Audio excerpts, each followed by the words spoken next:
Hello everyone, আসসালামু আলাইকুম। আমি রাশিয়ার কাজান শহর থেকে মোহাম্মদ রিফাত উদ্দিন বলছি। আমি আমার পরিচয়টা আগে একটু দিই যারা আমার চ্যানেলে নতুন। আমি 2025 সালে ওপেন ডোরস স্কলারশিপের মাধ্যমে রাশিয়াতে পড়াশোনা করার সুযোগ পাই। আমি বর্তমানে রাশিয়ার কাজান ন্যাশনাল রিসার্চ টেকনিক্যাল ইউনিভার্সিটিতে ল্যাঙ্গুয়েজ প্রোগ্রামে পড়াশোনা করছি। এখান থেকে ল্যাঙ্গুয়েজ কমপ্লিট করার পরে আমি ব্যাচেলর পড়তে যাব, সেটা হচ্ছে Kazan state university of architecture and engineering. So আমার মাত্র ক্লাস শেষ হয়েছে, এখন আমি ডরমেটরিতে ব্যাক করছি।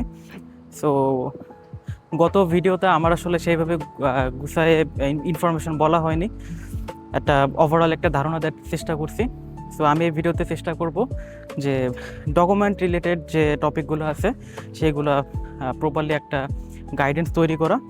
আর ডকুমেন্ট যেহেতু একটা অনেক ইম্পর্টেন্ট বিষয়, এখানে মানে ডকুমেন্ট ঠিক তো সব ঠিক, তো সেক্ষেত্রে আমি ভাবছি যে ডকুমেন্টটা নিয়ে একটা ডিটেলস ভিডিও বানানোর দরকার।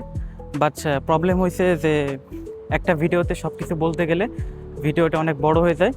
তো সেক্ষেত্রে আমি ভাবছি যে আমার যে ভিডিওটা হবে সেটা আমি 3টা ভাগে ভাগ করব। সো ডকুমেন্টের মধ্যে আসলে 3টা মেন টপিক থাকে। একটা হচ্ছে আপনার বেসিক ডকুমেন্টস, যেরকম আপনার এনআইডি, জন্ম নিবন্ধন, হাবিজাবি আরও যা আছে এইগুলা। 2 নম্বরে থাকে আপনার পাসপোর্ট রেডি করা, আর 3 নম্বরে হচ্ছে আপনার এডুকেশনাল ডকুমেন্ট রেডি করা। সো চলুন আমি শুরু করি। তো আজকের আমি এই ভিডিওটাতে শুধুমাত্র আপনার বেসিক ডকুমেন্ট আপনি কিভাবে রেডি করবেন তার A to Z ডিটেলস আমি বলার চেষ্টা করব। আর বেসিক ডকুমেন্ট রেডি করার পরে আমি আপনাদেরকে বলবো যে আপনি কিভাবে পাসপোর্টের জন্য অ্যাপ্লাই করবেন, এবং পাসপোর্ট রেডি করার পরে আপনি কিভাবে আপনার এডুকেশনাল ডকুমেন্ট রেডি করবেন, যেমন অ্যাটাস্টেশন, তারপরে হচ্ছে আপনার অ্যাপোস্টাইল, আর ফাইনালি লিগালাইজেশন, তাই না? তো চলুন আমি বাসায় যেতে লাগি, ততক্ষণে আপনারা ইন্ট্রোটা এনজয় করুন। দেখা হচ্ছে ইন্ট্রোর পরে।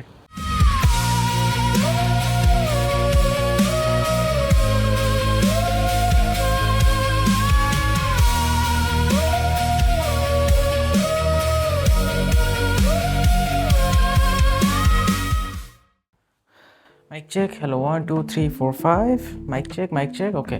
Hello everyone, welcome back again. আমি এখন ডরমেটরিতে এসে ফ্রেশ হয়ে খাওয়া দাওয়া করে স্টাডি রুমে আসছি এই ভিডিওটা করার জন্য। সো বেসিক ডকুমেন্ট বলতে কী বোঝায়? আপনি ডকুমেন্ট অ্যাটাস্টেশনের জন্য অ্যাপ্লাই করবেন, তাই না? তো ডকুমেন্ট অ্যাটাস্টেশনের জন্য অ্যাপ্লাই করতে গেলে আপনার পাসপোর্ট থাকা বাধ্যতামূলক। আবার পাসপোর্টের জন্য অ্যাপ্লাই করতে গেলে কতগুলো ডকুমেন্ট দরকার, সেইগুলোই মূলত আমি বেসিক ডকুমেন্ট বুঝাইতেছি। তো এখন আমি স্টেপ বাই স্টেপ বলি বেসিক ডকুমেন্ট বলতে আপনার কী কী দরকার। প্রথমত, আপনার বয়স যদি 18-র উপরে হয়ে থাকে তাহলে আপনার এনআইডি কার্ড। আপনার বয়স যদি 18-র নিচে হয়ে থাকে তাহলে অবশ্যই জন্ম নিবন্ধন সনদ। আপনার এনআইডি কার্ডের পাশাপাশি আপনার পিতামাতার এনআইডি কার্ডের ফটোকপিও লাগতে পারে। এরপরে দরকার হবে আপনার বিদ্যুৎ বিল, পানির বিল। কেন দরকার হবে? আপনার ঠিকানা ভেরিফিকেশনের জন্য। এরপরে আপনার আরও একটা স্পেশাল ডকুমেন্ট লাগবে, সেটা হচ্ছে নাগরিক সনদপত্র, যেটা আমার ক্ষেত্রে আমি খুবই প্যারা খাইছিলাম। তো নাগরিক সনদপত্র কই পাবেন? নাগরিক সনদপত্র পাবেন যদি আপনি কোনো পৌরসভায় থাকেন। সেই পৌরসভার আপনি যে প্রশাসনিক ভবন আছে, আপনি সেখানে গেলে ওখানকার যে কর্মরত ব্যক্তিবর্গ আছে তাদেরকে বললে তারা আপনাকে একটা নাগরিক সনদপত্র দিবে। বাট অবশ্যই আপনার এই ডকুমেন্টগুলো তারা চাইবে যে বাবার এনআইডি কার্ড, আপনার এনআইডি কার্ড, আপনার জন্ম সনদ, বিদ্যুৎ বিলের ফটোকপি, তাই না? তো আমার রিকমেন্ডেশন থাকবে যে আপনি প্রত্যেকটা ডকুমেন্টের মিনিমাম হলে 4 থেকে 5টা কপি করে রাখবেন। আপনার সবগুলা যে যতগুলো বললাম প্রত্যেকটা ডকুমেন্টের 5 কপি করে রাখবেন। এর পাশাপাশি আপনি আপনার 10 কপি পাসপোর্ট সাইজের ছবি এটা রেডি রাখবেন। খেয়াল রাখবেন ছবিটার ব্যাকগ্রাউন্ড যেন সাদা হয়, আর আপনার যেন একটা ফর্মাল শার্ট, সে হইতে পারে এক কালার অথবা স্ট্রাইপ টানা, এনিথিং হইতে পারে। এই টাইপের একটা মানে আপনি এরকম শার্ট পরিহিত অবস্থায় এরকম একটা ছবি যেন আপনার ফরমাল ছবি রেডি থাকে।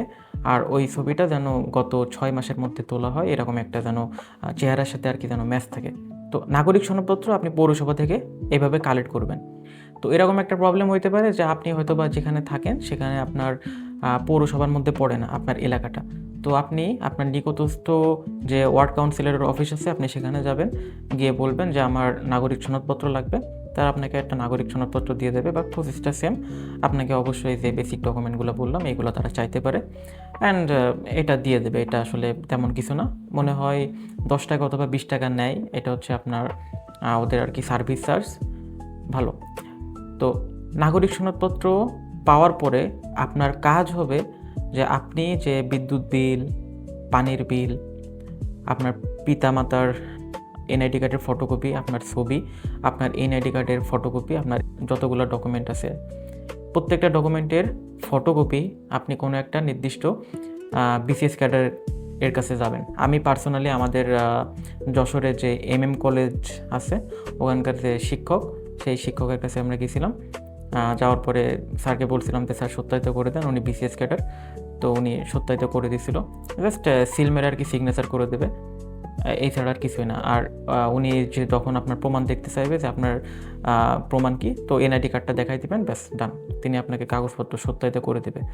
তো ছবি পারলে 10 কপি, আমি যেটা বললাম যে 10 কপি পারলে 10 কপির মধ্যে 5 কপি আপনি সত্যায়িত করে রাখতে পারেন, আর ফটোকপি যতগুলো করবেন ততগুলো আপনি সত্যায়িত করে নেবেন।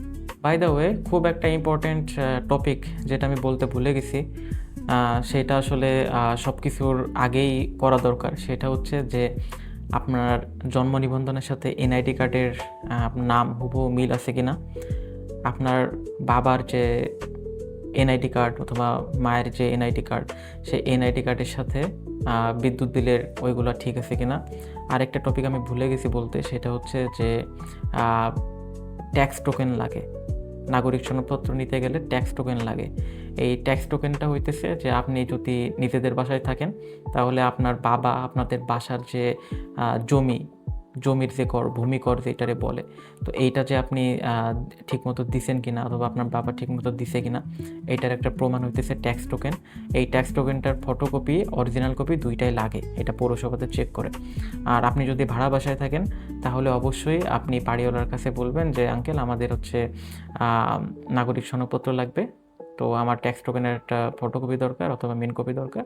সেভাবে আপনি ট্যাক্স টোকেনের ওই ডকুমেন্টটাও রাখবেন। এখন আর কি নিয়মকানুন একটু কড়াকড় করছে, তো ট্যাক্স টোকেন ছাড়া আসলে নাগরিক সনদপত্র দেয় না।